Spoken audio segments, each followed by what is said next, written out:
question. Question number 6.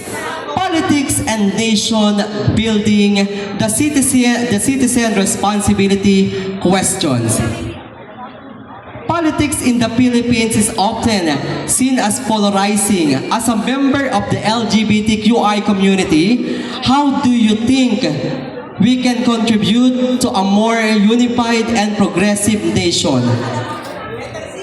Ay.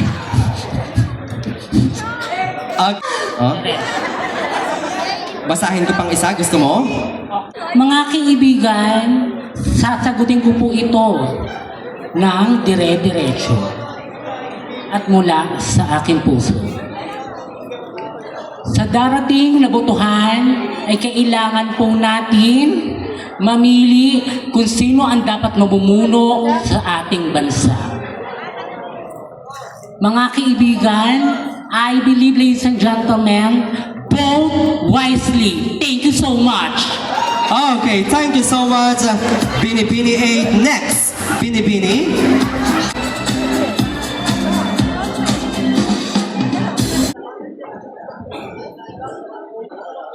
Ang buhay ay puno ng tagumpay at kabiguan.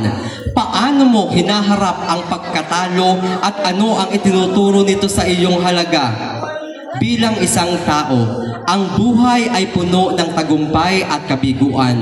Paano mo hinaharap ang pagkatalo? At ano ang itinuturo nito sa iyong halaga bilang isang tao?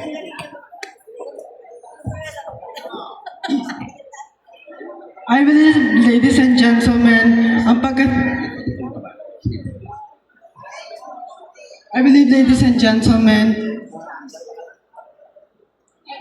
ano ang ituturo nito sa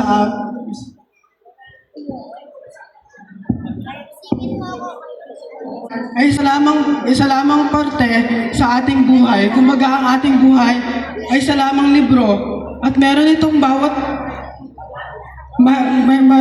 may mga bawat pahina na kumbaga meron itong kabiguan at tagumpay. Marahil halos karamihan sa atin ay nakakaranas ng kabiguan, ngunit pagkatapos ng kabiguan, nagkakaroon din tayo ng pag-asa dahil sa kabiguan ito ay tinuturuan tayong mas maging matatag at malakas sa susunod pa ng mga hamon sa buhay. Yun lamang po at maraming salamat. Thank you, Binibini 15. Next, Binibini. What is your number, baby girl? Number? 5. Question number 5, please. Sa panahon ng social media kung saan ang lahat ay gustong maging influencer, anong pamana ang nais mong iwan para sa susunod na henerasyon ng ating komunidad? Sa panahon ng social media kung saan ang lahat ay gustong maging influencer, anong pamana ang nais mong iwan para sa susunod na henerasyon ng ating komunidad? Everyone has ability to become an influencer. And we all know that being influencer is not easy. We should be literate in terms of using social media. And one thing that I will leave to my legacy by using social media, being an influencer, by spreading love to this community. Because we all know that love is a universal language that when we can be connected to everyone, even though we live in differences, and by doing this, we can reach the tip of the universe, and I can say 5 years from now, our community will be productive and progressive as well. Thank you so much and good evening. Thank you, Binibini 7. Next, Binibini 9. Relax. And pick the number. Open. Question number 9. Hello. Sabi nila, ang kabataan ang pag-asa ng bayan. Ngunit ang politika ay madalas pinamumunuan ng mga tradisyonal na nakakatanda. Paano mabisang mahamon ng kabataan kabilang ang LGBT youth ang kasalukuyang sistema? Sabi nila, ang kabataan ang pag pag-asa ng bayan. Thank you so much. As a member of LGBTIQ plus community, I believe we have to change the leader. We have to vote wisely. Piliin natin ang tama na marunong rumispeto. Dahil respeto ang pagmumula ng kahit saan. We should always respect ourselves and respect others. Because as a member of LGBTQ community, you cannot be an inspiration to all if you yourself cannot respect itself. Above all, as a member of LGBT, you have to go for a further education. As much as possible, whatever level of life you've got, maybe you're in the poor level, that is not important. Because again, itself, we are intellectually capacitated with skills and abilities to definitely conquer whatever the world has to offer. And therefore, I should say that if you are an educated gay, what more you can ask? You've got the best of both worlds. And if you got the best of both worlds, you can conquer everything that you've got. With that, we should always take responsible of what we are. We should always take respect of what we are doing. There are a lot of questions, maybe spirituality, religion, politics, and everything. Try to think of this. Why do we exist? Because it is because God gave us a purpose. Thank you. Thank you so much. Binibini 9. Binibini, what's your number, baby girl? Binibini 9. Just relax and enjoy. Ready ka na? Number.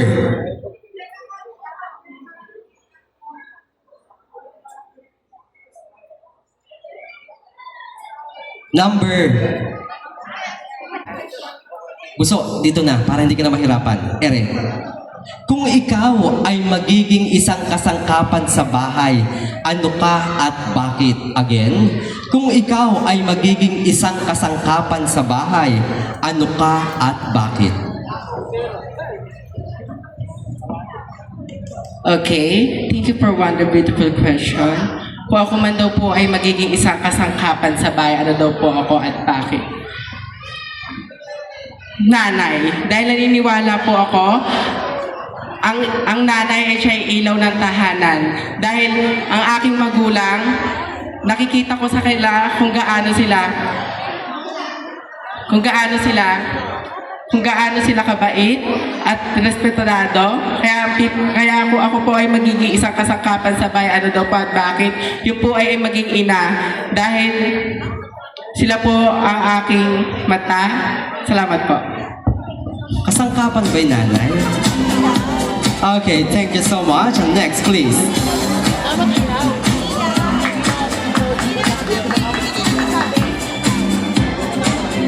Okay, number.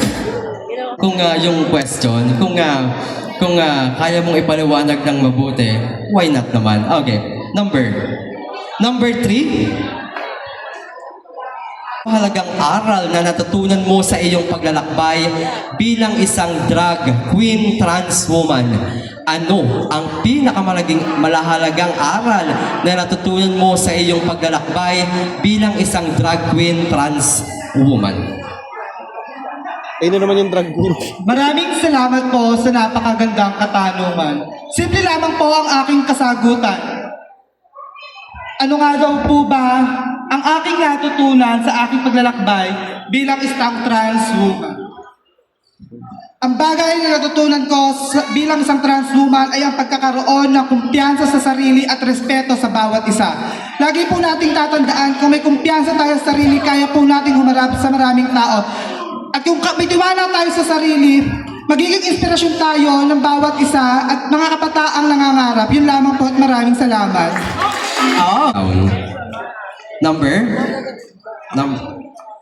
Question number 8.